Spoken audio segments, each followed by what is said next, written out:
these are stories that for the last like 3 months I've been like living at my parents' house and just like using that free rent to like work on a novel.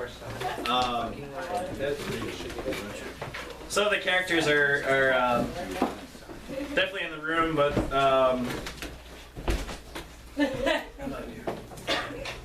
their names have been kind of changed. So I feel like there's been a lot of sun energy. I'm going to read this piece called The Full Moon in San Francisco.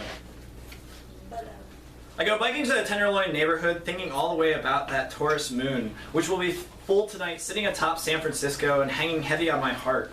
And how every year that same moon marks some major downfall of spirit, usually in the form of everything falling to pieces. And I'm getting very curious to see how it all turns out this year. Half knowing it's probably not going to be easy, and the other half wondering if it'll have something to do with my father, who's going in for surgery in a few weeks, or my grandmother, who my mom just told me this morning is in the hospital again. And thinking about Joe, who had to fly home for his grandfather, who just passed a few days ago, and how I had set my plans to meet the muse out here, but she told me yesterday how she had to delay her flight because of the funeral too. Well, there's no time to be too concerned with all this death in the air, because I'm so busy being out of my mind with happiness as I cross the Golden Gate Bridge again and roll up and down those historic hills following signs for Civic Center, thinking visions of how beat this area is going to get the closer I get to the center. Skid Row is worse off than expected, but just as beautiful with burnt-out hippies nodding off on stoops and in alleyways beside the entrances to grand courthouses and police stations, and everyone walking around is feeling extra aggressive, yelling profanities at one another, and none of them stopping to take a look, like I do, at the massive murals of psychedelic color that have taken over the decaying walls of these downtown avenues.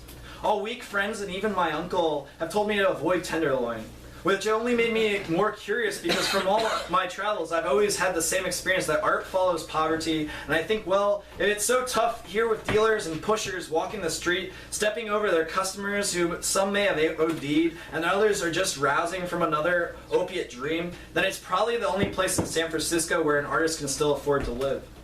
Most of the murals speak in an illustrative vernacular, from cartoons of the 90s, and I move from one block to another, enjoying the color, but not getting too attached. Until then, I come upon a giant Buddhist shrine, painted upon the front exterior of an abandoned, dilapidated row home that resembles the gates of Nirvana, if there ever was one. And at the front door, a bum is sleeping, all tucked in nice and cozy, with his garbage bags wrapped around his lap, and a 40 rolling out from his outstretched hand, but not breaking. And I half wonder if this is Siddhartha, going through his trials to become enlightened. Only in the modern era we pay no mind to those having a harder time. And it's truly impossible for a monk to beg for change like they did 1,000 or more years ago and be received kindly.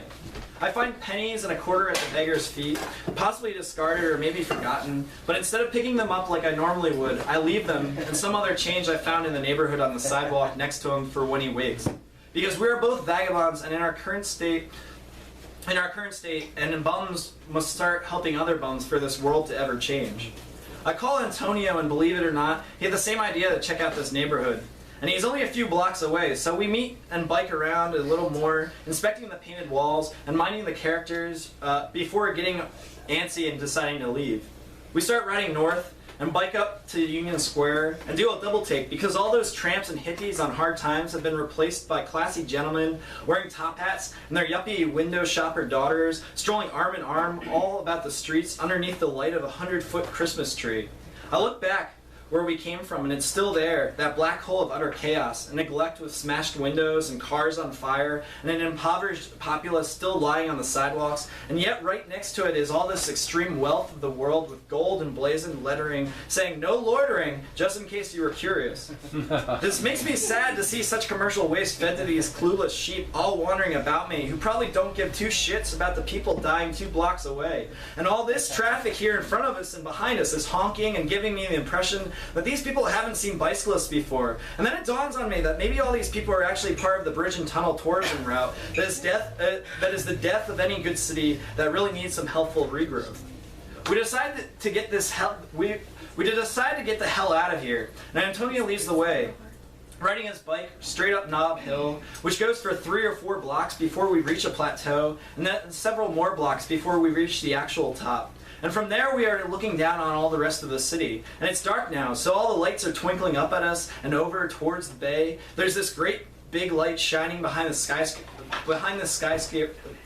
and I yell over to Antonio, who's still making his way up the last part of the hill, huffing and puffing, but not cursing his fixed gear, and instead seemingly enjoying the patience it requires. I think the moon is coming out. And sure enough, from behind the sole skyscraper spire of an apartment building with the Oakland Bridge as its background, out pops the moon, big and catastrophic, looking practically golden, maybe the biggest yet I've ever seen in this life, and she is drawing all of us closer to get a better sight line. So we go over to the edge of the hill and step up to the corner where already there is a woman standing there with her phone held in front of her, snapping a couple of photos, and then standing there absorbed in the moon's luminescence, taking up her entire screen. And she's somewhat surprised when we walk up next to her to do the same thing, as if she lost track of where she was for a minute and forgot she wasn't alone in this city.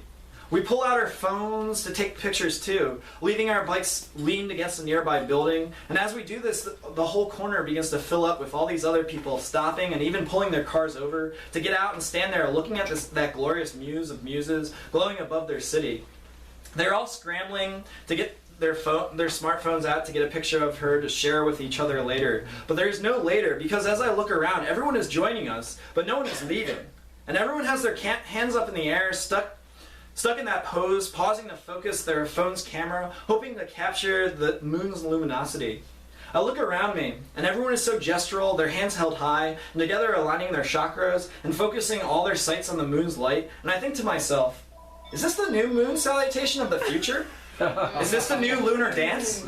Is this the new form of the howling at the moon? And then it grips me. And I don't have time to answer, because all of a sudden I feel it come up like this grunt-like bark coming from deep down in the stomach, just above the groin and straightening up my spine as it erupts through my throat, and now my now open mouth as I'll howl so loud at the top of my lungs. I suddenly become aware that I've shocked everyone out of their trance. They're all looking at me oddly. A grown man suddenly possessed by the wild and howling up at his mother moon with such desire. I can't stop myself though, even though with everyone looking at me and me feeling more than a little bit embarrassed. But then I hear Antonio's voice somewhere in the crowd of 100 or more that has taken residence on top of this hill, and he's joined me too, and he's howling too. And then sure enough, one by one, every single other person goes through the same motions of casting away their self-consciousness, and they all begin barking and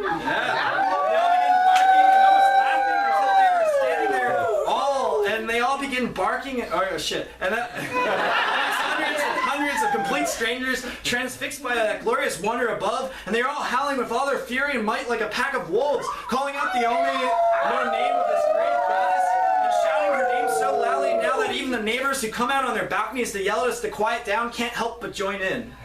It seems to go on forever, and the moon continues to rise above the bay into the nighttime sky, welcoming our primal chant from the city, and even blushing to herself, but never telling us what utter destruction she has in store for us, and how only a few days from now, sleeping under her embrace, things are really going to hit the shitter, and we're all going to be questioning what the hell happened. But right now, it's a pretty moment, and we all get lost in it, totally falling for her, in love with our conqueror. All right.